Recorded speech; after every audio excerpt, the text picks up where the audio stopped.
was a small teddy man. It has been with him since the day he was born.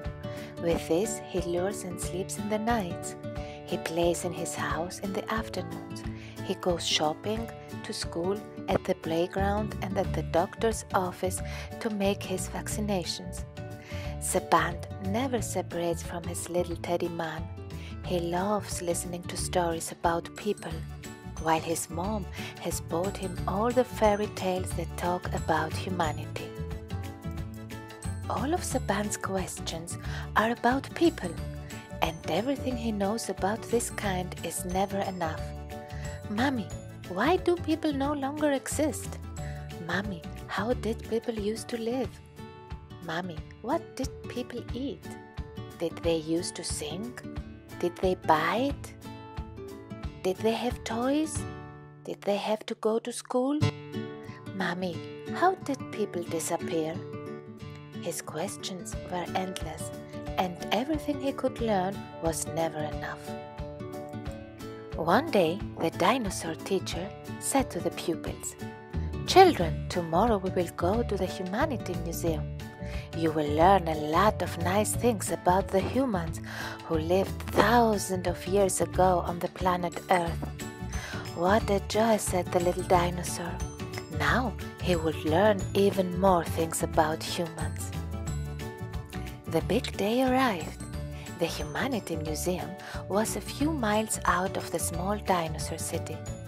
It was a beautiful white building where its outer space was full of statues of people, statues of men, women and children. How beautiful people were, said Sebant, and did not see the time to get into the museum and start the tour. The tour was made by a great professor, the scientist who had devoted all his life to the study of people. In the first room, he showed the dinosaurs how human skeleton was, how his skull was, and how it developed over the centuries.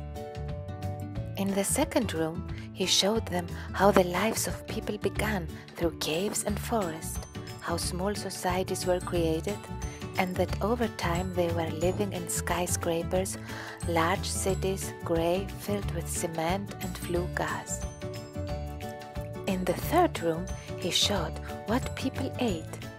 At first, they ate plain food, fruit from the trees, vegetables from the gardens, hunted and hunted only for the feast of the day.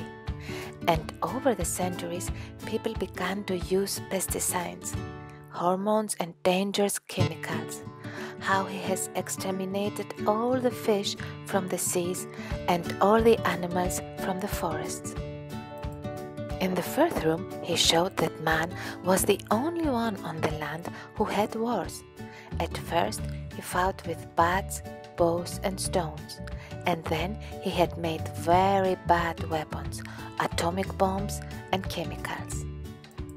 In the fifth room, he showed that man at first used exchange for his good products, and then he made money that brought great hatred to the people. Everyone wanted to get it. They had been obsessed by the idea of money, and they made banks and exchanges, and many of them did bad things to earn money. In the sixth room, he showed how people were entertaining, how they gathered around the fire, told stories, ate all together, sang, danced, and made wooden toys. Then they built the TV, the computers, the taps, and the smart mobile phones. Everyone was lost in the screens. In the seventh and last hall, the scientists from the dinosaur showed how men disappeared from the planet Earth.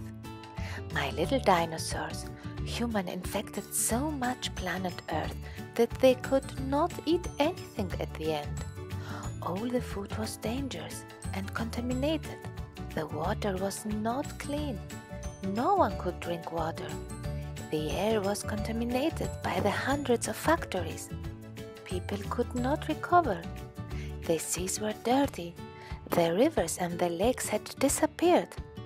The sun melted all the ice, and slowly he has burned everything on earth, till the last human. So the human species was lost. How confused little Sebant was! He could not believe that man hurt himself so badly. He was very depressed by the man.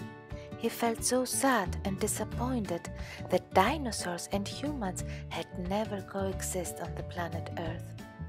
At night, Sebant lay down to sleep, took his teddy little man in his arms and whispered at him, "What a pity you did not know how to live. Good night, my little man."